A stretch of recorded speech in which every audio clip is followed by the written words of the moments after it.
North American equity markets have rallied to record highs since the U.S. election, fueled by speculation that Donald Trump's fiscal policies will boost economic growth. For his take on the rally, I'm joined by Andy Nasr, who is Vice President of Capital Markets and Investment Strategist at Sentry Investments. Thank you for coming into the studio today. It's nice to see you.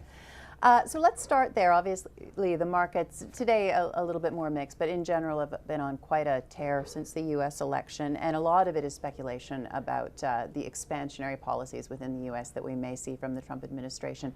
What is your own view on what's actually going to happen on that front? Well, I don't think anybody knows what's really going to happen. From our perspective, if you think of the timing of the fiscal policies being implemented, at the earliest, they could have a pretty significant impact on economic growth, potentially in the third quarter of 2017, but more likely in the fourth quarter of 2017. So to some extent, we moved prematurely, and we're not exactly sure whether or not the policies are going to be deficit financed or more revenue neutral. That's the key point, isn't it, right, in terms of, or one of the key points, I guess growth is one factor, but the inflationary impact potentially of what this could all mean. And that's leading to some fears that maybe the market has gotten a little bit ahead of itself, because if you go through the traditional budget reconciliation process for implementing some of these policy changes, then theoretically you should not be deficit financed fiscal reform. It should be something that is more revenue neutral and base broadening when it comes to tax implementation or tax change.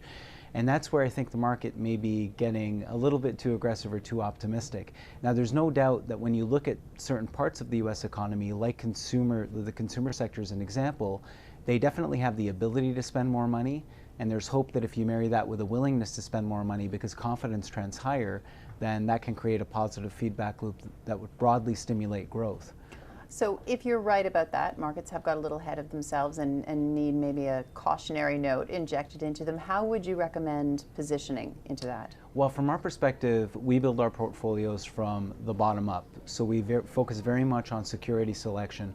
One of the things that we know, if you exclude the impact of the election and what that could, or the impact that could have on 2017, one of the things we know is that the U.S. economy is close to full capacity. So the Fed's sitting there looking at its dual mandate of full employment and price stability, and they have a bias to increase rates in 2017.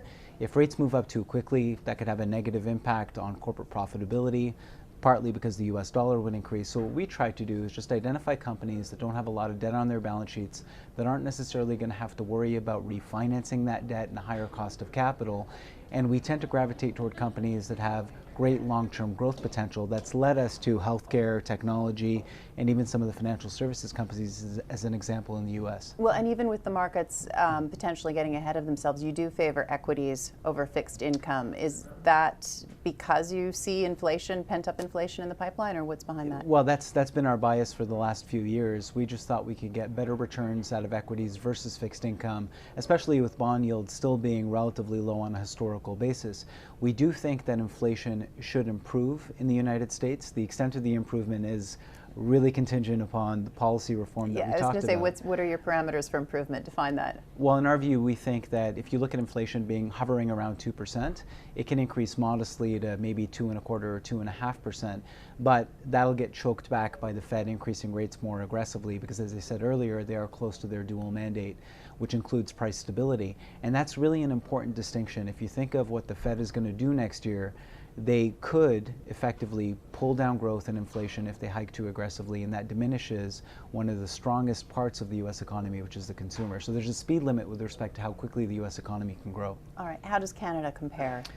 Well, Canada's still going to prosper if the U.S. economy is prospering. We've seldom had a scenario where the Canadian economy is in recession when the U.S. economy is growing at 2%.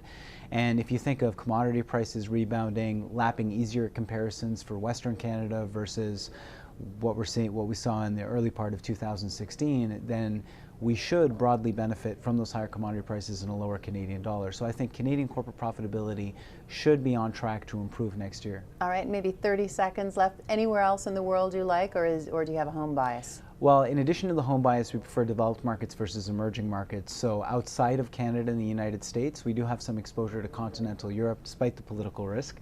We've got exposure to some UK equities and some Japanese equities. It's on a very selective basis.